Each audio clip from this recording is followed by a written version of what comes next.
సమాప్తమాయను. ఏమన్నాడంట? సమాప్తమైనది. ఏమి సమాప్తమైనది? ప్రభువా, ఇంకా నా బ్రతుకు అయిపోయింది, సమాప్తమైనది. చనిపోయే ముందు కూడా అదే అంటారు. ఏమంటారు? నాయనా, ఇంకా నా పని, నా బతుకు సమాప్తం అయిపోయింది. ఇక్కడ దేవుడు అంటున్నటువంటి మాట మరి సమాప్తమైనది. ఏం సమాప్తమైనది? నా పని, నా బతుకు, నా జీవితము సమాప్తమైనది అనడంలే. ఏమి సమాప్తమైనదంటే, తండ్రి నీవు నాకు అప్పగించినటువంటి పని, నీవు నాకు ఇచ్చినటువంటి బాధ్యత సంపూర్ణముగా సమాప్తమైనది తండ్రి. ఎవరైనా ఈ భూమి మీద ఈ మాట చెప్పగలరా? చెప్పి చావగలరా? ఆలోచిద్దాం. ఎవరైనా, తండ్రి ఇంకా నీవు నాకు అప్పగించిన పని నేను నెరవేర్చిన, పూర్తి చేసిన, నీ పని సమాప్తమైంది, ఒక్కరన్నా? అంటే క్రైస్తవ జీవితము ఎట్లా ఉండాలనేసి అంటే, నీ చావుకు ముందుగా దేవుడు నీకు అప్పగించిన పనిని దేవుడికి నీవు ఒప్పజెప్పేటటువంటి వాడవుగా ఉండాలా. తండ్రి దేవా, నువ్వు నాకు అప్పగించినటువంటి పని నేను నెరవేర్చిన ప్రభువా, ఇక సమాప్తమైనది, నీ పని సమాప్తమైనది. సమాధుల మీద మాత్రం రాస్తాం. ఏం రాస్తాము? ఇదిగో నా పని తుదముట్టించి తిని, నా పరుగును, నా పందాన్ని. ఏముండదు, మొత్తం సొంత పని మీదే ఉండి చచ్చిపోతా అని. వాడు బతుకంతా మంది మీదే ఉండి చచ్చిపోతాడు, కానీ వాడి సమాధి మీద మాత్రం రాసి ఉంటది. ఏం రాసి ఉంటది? ఇదిగో ప్రభువా, నా యొక్క పరుగును దేని పోటీ తుదముట్టించినవు, ఎక్కడెక్కడికి ఉరికి తుదముట్టించినవు. ఎక్కడికన్నా కానీ ఎక్కడికి వెళ్ళైతే సావగాన వాక్యం వేస్తాము. ఆ వాక్యం వేసినంత మాత్రాన పరలోక రాజ్యము పోము. హల్లెలూయా. ఆ వాక్యం వేసినంత మాత్రాన పరలోక రాజ్యానికి ఏమి పోము. నీ బతుకు ఎట్లుండాలంటే, బతుకు ఇంకా ముగిసేటటువంటి ఆ సమయం అప్పుడు దేవుడికి నీకు దేవుడు అప్పగించినటువంటి బాధ్యతను, పనిని, పరిచర్యను సమాప్తము చేసినటువంటి వాడవై ఉండాలా.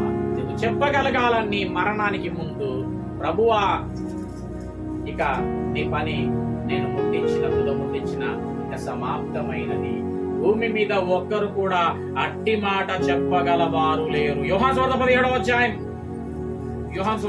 అధ్యాయం. అట్లాగా తనకు తండ్రి ఏ పని నిమిత్తమై అయితే ఈ లోకానికి పంపినాడు, ఆ పని అనగా అందులో ఉన్నటువంటి ఆంతర్యం అది అన్నమాట, అర్థం అది. దేవుడు ఇచ్చినటువంటి పనిని తుదముట్టించినాడు. కాబట్టి బిడ్డ, ఎవరు కూడా అట్లాగా ఎవరు కూడా అట్లాగా దేవుని పని చెయ్యకుండా చచ్చిపోవద్దు. మళ్ళీ చెప్తున్నా, ఎవ్వరం కూడా దేవుని పని చెయ్యకుండా చచ్చిపోవద్దు. ఒకవేళ దేవుని పని చెయ్యకుండా చచ్చిపోతే పాతాళము తప్ప పరలోకం ఉండదు. క్లియర్ ప్రకటన. ఏమన్నా అనుకోండి. హల్లెలూయా. దేవుని పని చేయనిది పరలోకము రాదు. దేవుని పని చేస్తూ, పరిశుద్ధతను కాపాడుకుంటూ, పవిత్రతలో నిలబడుతూ దేవుని పనిని ముట్టించాలి. వారికి మాత్రమే పరలోకం. ఒక నెలలో చెప్తా పరలోకం వెళ్ళాలంటే ఎలా, అక్కడ మీటింగ్ లో చెప్తా. ఏం చేస్తే పరలోకం పోవాలనో, పోతామో, ఎవరెవరు పరలోకం పోయి ఎవరు పరలోకం పోలేరో, పోవాలంటే నువ్వేం చేయాలో మెసేజ్ ఉంటుంది. రాకపోయినసారి హల్లెలూయా. 17వ అధ్యాయం 4వ వచనం. ఎండ దగ్గరకు వస్తే తిడుతూనే ఉంటాడు. ఊరికే ఇంత మందిలా 4 ఉండ్రని చూడాడు, 40 మంది ఉన్నారని చూడాడు. 4వ వచనం. చేయుటకు నీవు నాకిచ్చిన పని ఈ మాట అంటారా అండి ఎవరైనా? అనగలరా అండి ఎవరైనా సరేనండి? నీవు నాకు అప్పగించిన సంపూర్ణంగా నెరవేర్చిన అంటారా? అబ్బే, ఆయన పని చెయ్యము గాని బతుకుల్లో మన పని కాకపోతే మాత్రం ఎందుకు ప్రభువా ఇట్లా చేస్తుంది? ఎందుకు ప్రభు మేము ఉపవాసం ఉండగా నువ్వెందుకు లక్ష్య పెట్టావు? రుబాబ్ మళ్ళా దేవుడి మీద మా ప్రాణములను మేము ఆయాసపరచుకోనగా నువ్వు ఎందుకు లక్ష్య పెట్టవు అంటాం తెలుసా? ఏమన్నా తెలుసా? అది అట్లా పెట్టండి. యెషయా 58:3 నాకు చూడండి ఒకసారి. యెషయా 58:3 చూడండి. మనం ఎట్లాంటి వాళ్ళము చూడండి. ఆయన పని ఒకటి చేయడానికి మనకు చేత కాదు, మన వల్ల కాదు. నిలబడము, సహాయపడము, సహకరించము. ఏమండి అట్టి విధమైనటువంటి సందర్భాల్లో ఎక్కడ కూడా మనం కనబడం. కానీ మనం వచ్చే ఈ యొక్క వారానికి వచ్చే మందిరానికి ఇచ్చే ఆ కానుకకు తీసుకున్న ఆ బాప్తిజానికి మాత్రమే ఆయనతో వేసేటటువంటి ఎదురు ప్రశ్నలు. మళ్ళా పని ఉండదు, ఒక్క పని ఉండదు, ఒక్క పని చెయ్యం ఆయన పని. చూడండి 2వ వచనం చూసినావా? మేము ఉపవాసం ఉండగా ఈ 40 రోజులు ఉంటున్నాం ప్రభా. పోయిన ఇయర్ కూడా 40 రోజులు ఉన్నాం. ఎందుకు చూడలేవు నువ్వు నాకు చెప్పు. ఈసారి అన్న చూడు జర. మేము మా ప్రాణములను ఆయాసపరచుకోగా అసలు లక్ష్య పెట్టవేంది? నువ్వు అంత కేర్లెస్ కుట్టవేంది ప్రభా? నువ్వు కనీసం కేర్ చెయ్యవు. నువ్వు ప్రేమమయడవని విన్నా, కనికరం గల వాడవని విన్నా, దయగల వాడవని విన్నా. నీ గురించి ఎన్నో మాటలు నేను ఇక్కడికి వచ్చి వింటుంటే కనికరించు, కార్యం చెయ్యు. ఒకవేళ ఆయన ఏంది బిడ్డ అన్నాడు, జాబ్ ప్రభువా, ఆ అప్పు ప్రభువా, రోగం ప్రభువా, మా ఆయన ప్రభువా. మొన్నొక యవనస్తున్న అడుగుతున్నాడు, ఇట్లా సపోర్ట్ చేస్తున్నావు కదా అన్న, నువ్వు అని మారుస్తావా అని అడుగుతున్నాను. నువ్వు అని మారుస్తావా? ఇంత సపోర్ట్ చేస్తున్నావు కదా అంటే నేనన్నా, నేనే కాదు మంచిగా పోయిను, దేవుడు కూడా మార్చేది లేదు ఈ దినాల్లో అని చెప్పిన. దేవుడు కూడా మార్చాడు నిన్ను. నువ్వే మారాలా? హల్లెలూయా. నీకు నువ్వే మారాలా? కానీ మనమే ప్రార్థన చేస్తాం, ప్రభువా నన్ను నడిపించు ప్రభువా. నడవాలా నీకు? నన్ను లేవనెత్తు ప్రభువా. నీకు లేవరాదా? దానికి తోడు ఒక పాట మళ్ళా, చిన్న గొర్రె పిల్లను నేను యేసయ్యా. చిన్న గొర్రె పిల్లనంట, పెద్ద మేకపోత అసలైతే మెల్లమెల్లగా నడపంట ఉరుకులాటరీలు. పరుగు పందెంలో పరిగెత్తారు. ఎందుకంటే చిన్న గొర్రె పిల్లలంటే ఇంకా పాట. పెద్ద మేక.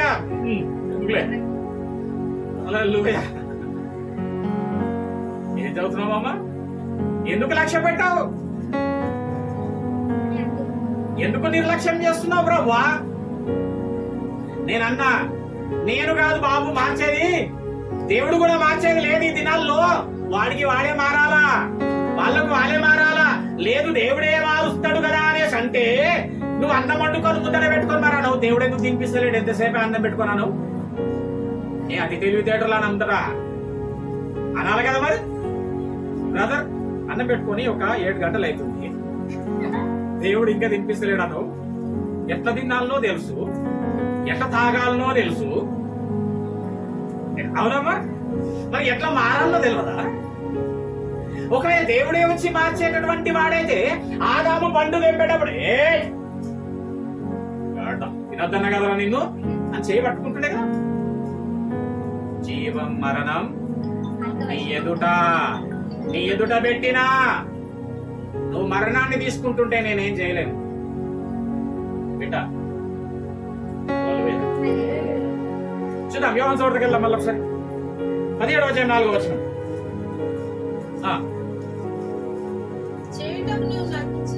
పనిని నెరవేర్చి భూమి మీద నిన్ను. ఏముందండి బాబు, మన జీవితాలు ఎట్లుండాలంటే ఇట్లుండాలా.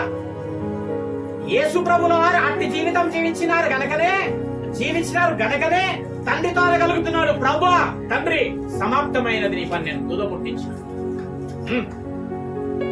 చూద్దాం వల్ల మార్కు సువార్త 1వ అధ్యాయం 38వ వచనం. మార్కు 1:38 తొందరగా చూస్తున్నారా? నేను అనుకున్న సమయానికి గనక మీరు వస్తే ఖచ్చితంగా 3 గంటలకు నేను క్లోజ్ చేసేవాడు.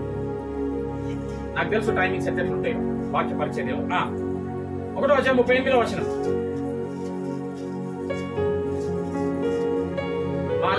ఆయన ఇతర సమీప గ్రామములోను నేను ప్రకటించినట్లు వెళ్దాం రండి. అందరు వేసుకొని వెళ్ళిపోతున్నాడండి. షికార్లు కొట్టడానికి కాదు, మాకులాగా ఫ్రీ బస్సులు వచ్చేసినాయి.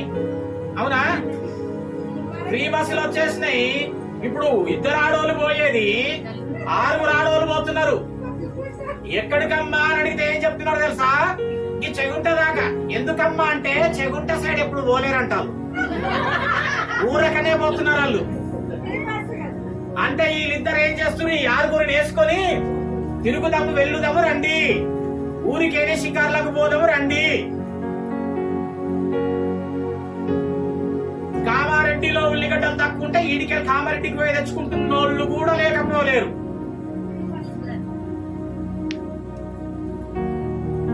ఏమండి, నీవు తిరిగేది, నీవు సంచరించాల్సినది దేవుని పని మీద సంచరిస్తూ రండి, దేవుని పని మీద వెళుదామని తీసుకొని రావాలా.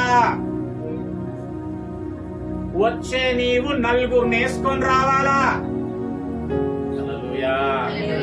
ఒక్కదానివి కాదు వచ్చేది, బ్యాగ్ వేసుకొని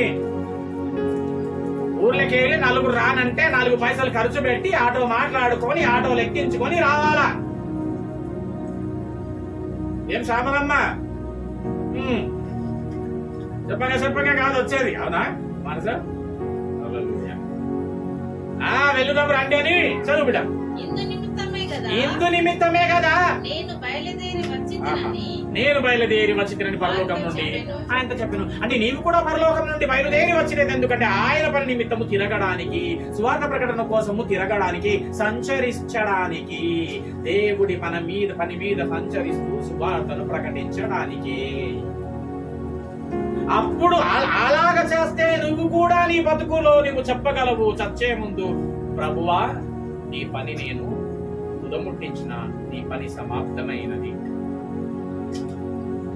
హల్లెలూయా.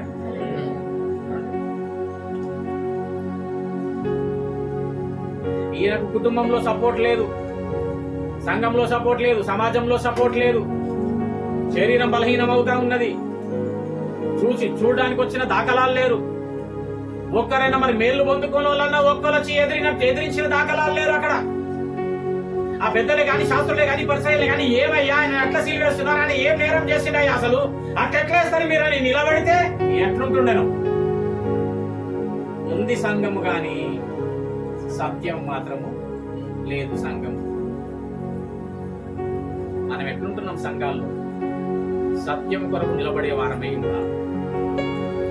దేవునికి స్తోత్రములు. హల్లెలూయా. ఏమండి, కానీ మనం ఎట్లుంటాం తెలుసా? ఫిలిప్పులు ఉంటారు 2:21లో, మనుషులందరూ వారి సొంత పనులనే చూచుకొనుచున్నారు గాని యేసు క్రీస్తు పనులను చూడరు. యోహాను సువార్త 10:17. యోహాను సువార్త 10:17.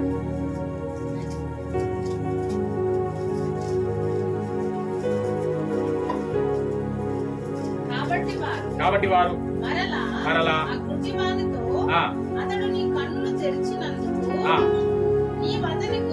అతని గురించి ఏమనుకుంటున్నావని అడిగినప్పుడు ఆయన ఒక ప్రవక్త నేను వాడు గుడ్డివాడై ఉండి చూపు పొందేదనని యూదులు నమ్మక చూపు పొందిన వారి తల్లిదండ్రులను పిలిపించి గుడ్డివాడై ఉంటేనని మీరు చెప్పు. ఇట్టి కార్యాలన్నీ చెయ్యడానికి దేవుడు పంపినాడు. గుడ్డివాడికి చూపునివ్వడానికి, బంధకంలో ఉన్న వాడికి విడుదల ఉండడానికి, నాశనం అవుతున్న వాడిని రక్షించడానికి పంపినాడు. అట్టి కార్యములే చేస్తూ సంచరించినాడు. కానీ ధనవంతుడు ఏం చేశాడు? లూకా సువార్తలో 16:25 ధనవంతుడు ఏం చేశాడు? వాని ఇష్టమైనట్టు బ్రతికినాడంట. కష్టమైనటువంటి జీవితంలోకి వెళ్ళిపోయినాడు, పాతాళం కదా. కాబట్టి దేవుడికి ఇష్టంగా జీవించాలి. యెషయా 47:3 కూడా రాసింటది, మనం దేవుని మహిమార్థమై పిలువబడినటువంటి, దేవునికి మహిమకరముగా జీవించాలి, దేవునికి మహిమ తెచ్చేట్టుగా మన ప్రవర్తన జీవించాలి. వాక్యం దేవుడు దీవించి ఆశీర్వదించును గాక. చివరి మాట,